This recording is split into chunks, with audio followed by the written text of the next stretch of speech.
মুহূর্তে আমাদের এই জরুরি সহায়তা কেন্দ্রে যিনি সমন্বয়কের দায়িত্ব পালন করছেন আমাদের প্রচার সম্পাদক শরীফ প্রধান শুভসহ কেন্দ্রীয় সংসদের নেতৃবৃন্দ উপস্থিত আছেন।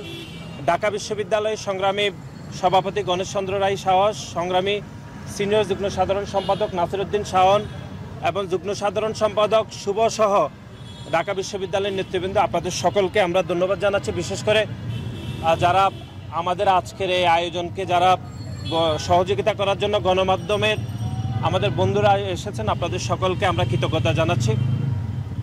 আসলে এই ঘটনা যখনই ঘটেছে তার কিছুক্ষণ পরে বাংলাদেশ জাতীয়তাবাদী ছাত্রদল একটি জরুরি প্রেস নোটের মাধ্যমে শুরুতে আমরা একটি মেডিকেল টিম গঠন করেছি বাংলাদেশ জাতীয়তাবাদী ছাত্রদলের আমাদের যারা ডাক্তাররা রয়েছেন তাদের সমন্বয়ে। তারা শুরুতেই উত্তরার বিভিন্ন হসপিটালে, আপনারা দেখেছেন যে বিভিন্ন হসপিটালে তারা সহায়তা করেছে এবং অ্যাম্বুলেন্স সহযোগিতা দিয়েছে। তার কিছুক্ষণ পরে আমরা শুনতে পেলাম যে যারা আহত হয়েছে তাদেরকে ইমার্জেন্সি ঢাকা মেডিকেলে বার্ন ইউনিটে শিফট করা হচ্ছে। এবং এই ঘটনা শোনার সাথে সাথে আমাদের ঢাকা বিশ্ববিদ্যালয়ের নেতৃবৃন্দ এবং ঢাকা মেডিকেলের আমাদের যে ইউনিট রয়েছে তারা এখানে গুরুত্বপূর্ণ দায়িত্ব পালন করেছে। বিশেষ করে আপনারা দেখেছেন যে রক্তের যে একটা ক্রাইসিস ছিল সেটি দূর করার জন্য আমাদের ঢাকা বিশ্ববিদ্যালয়ের এবং ঢাকা মেডিকেলের নেতৃবৃন্দরা অপরিসীম ভূমিকা পালন করেছে। একই সাথে এই এলাকার যানজট নিরসনে ঢাকা বিশ্ববিদ্যালয় এবং ঢাকা মেডিকেলের নেতৃবৃন্দ এবং কেন্দ্রীয় সংসদের নেতৃবৃন্দরা ব্যাপক ভূমিকা পালন করেছে।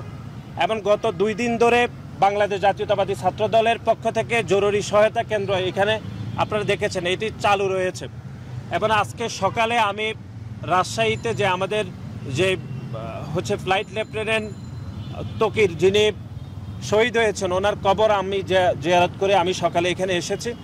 আমাদের দলের ভারপ্রাপ্ত চেয়ারম্যান জনাব তারেক রহমানের পক্ষ থেকে আমাদের বাংলাদেশ জাতীয়তাবাদী ছাত্রদলের পক্ষ থেকে আমরা যারা এখানে চিকিৎসা নিচ্ছেন তাদেরকে আমরা সামান্য আমাদের সাধ্যমতে আমরা চিকিৎসা সামগ্রী আমরা প্রদান করছি। এটি বাংলাদেশ জাতীয়তাবাদী ছাত্রদল, আপনারা জানেন যে একটি ছাত্র সংগঠন হিসাবে আমাদের যেটুকু ভূমিকা রাখা দরকার গত কয়েকদিনে আমরা সেইটুকু রাখার জন্য আমাদের আপ্রাণ প্রচেষ্টা ছিল। এবং তারই ধারাবাহিকতায় আমাদের সাধ্যমতে আমরা এখানে চিকিৎসা সামগ্রী প্রদান করছি। আমরা মনে করি যে বাংলাদেশের গণ অভ্যুত্থান পরবর্তী সময়ে যে বাংলাদেশে একটা ইতিবাচক রাজনীতির শুভ সূচনা হয়েছে তারই ধারাবাহিকতায় বাংলাদেশ জাতীয়তাবাদী ছাত্রদল এই যে মাইলস্টোন কলেজে একটি যে মর্মান্তিক যে দুর্ঘটনা ঘটেছে সেখানে আমরা এই যে কোমলমতি শিক্ষার্থীরা যারা শহীদ হয়েছেন তাদের পরিবারের পাশে থাকছি এবং যারা আহত হয়েছেন তাদের যেন নিবিড় সুচিকিৎসা নিশ্চিত করা যায় সেজন্য আমরা এখানে সমষ্টিগতভাবে কাজ করছি। এবং আজকের এই চিকিৎসা সামগ্রী হয়তো এটি যারা এখানে চিকিৎসা নিচ্ছেন তাদের জন্য হয়তো এটি পর্যাপ্ত না, কিন্তু তারপরেও ছাত্র সংগঠন হিসাবে আমাদের যেটুকু সামর্থ্য রয়েছে সেই সামর্থ্য দিয়ে আমরা ওনাদের পাশে থাকার চেষ্টা করছি। এবং আমরা সরকারের নিকট আমরা বিনীত অনুরোধ করব যেন ওনাদের সুচিকিৎসা নিশ্চিত হয়, সেজন্য সরকার যাবতীয় প্রতিটি পদক্ষেপ গ্রহণ করবে বলে আমরা বিশ্বাস করি। এবং আপনারা জানেন যে এই যে মাইলস্টোন কলেজের দুর্ঘটনা ঘটার পর থেকে সামাজিক যোগাযোগ মাধ্যমে কিন্তু বিভিন্ন প্রোপাগান্ডা হচ্ছে। বিশেষ করে আমরা গতকালও বলেছি যে জামাতের আমির একটি দায়িত্বশীল জায়গায় থেকে তিনি গণমাধ্যমে বলেছেন যে তিনি তার মতো বলেছেন যে 100-এরও বেশি যে কোমলমতি শিক্ষার্থী এখানে হয়তো মারা গিয়েছেন, তিনি তার বক্তব্য বলেছেন। এই যে তিনি যে বলেছেন এই কথা, এতে কিন্তু জনমনে বিভ্রান্তি তৈরি হয়েছে। কিন্তু আমরা আমাদের সেনাবাহিনী আমাদের সশস্ত্র বাহিনীর উপর আমরা চরম আস্থা রাখতে চাই এবং ওনারা যে সংখ্যা বলেছেন সেই সংখ্যার উপরে আমাদের পূর্ণ আস্থা রয়েছে। এবং যে বিভ্রান্তমূলক বক্তব্য দেওয়া হয়েছে সেই বক্তব্যের কারণে কিন্তু মাইলস্টোন কলেজের সামনে এবং সচিবালয়ে কিন্তু 2টি মব তৈরি হয়েছে। সেখানে বলার চেষ্টা করা হয়েছে যে লাশের সংখ্যা নিয়ে লুকোচুরি করা হয়েছে।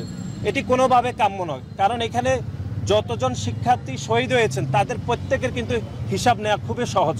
সুতরাং লাশের সংখ্যা কোনোভাবে লুকানোর কোনো অবকাশ নেই, কোনো সুযোগ নেই।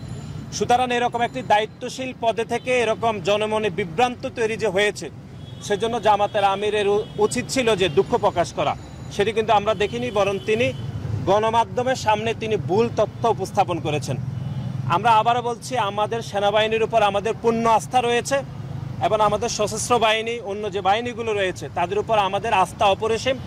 আমরা শহীদদের সংখ্যা নিয়ে আমাদের যেটি গণমাধ্যমে প্রকাশিত হয়েছে এটি আমরা পূর্ণ আস্থা রেখেছি এবং আমরা মনে করব যে সরকার যারা শহীদ হয়েছে তাদের প্রতি পরিবারকে তারা রাষ্ট্রীয়ভাবে ক্ষতিপূরণ দেওয়া উচিত বলে আমরা মনে করি এবং যতদিন পর্যন্ত এই যে কোমলমতি শিক্ষার্থীরা সহ এখানে শিক্ষক যারা আহত হয়েছেন তাদের 100% চিকিৎসা নিশ্চিত করার জন্য সরকারের কাছে আমরা বাংলাদেশ জাতীয়তাবাদী ছাত্রদলের পক্ষ থেকে আমরা জোর দাবি জানাচ্ছি।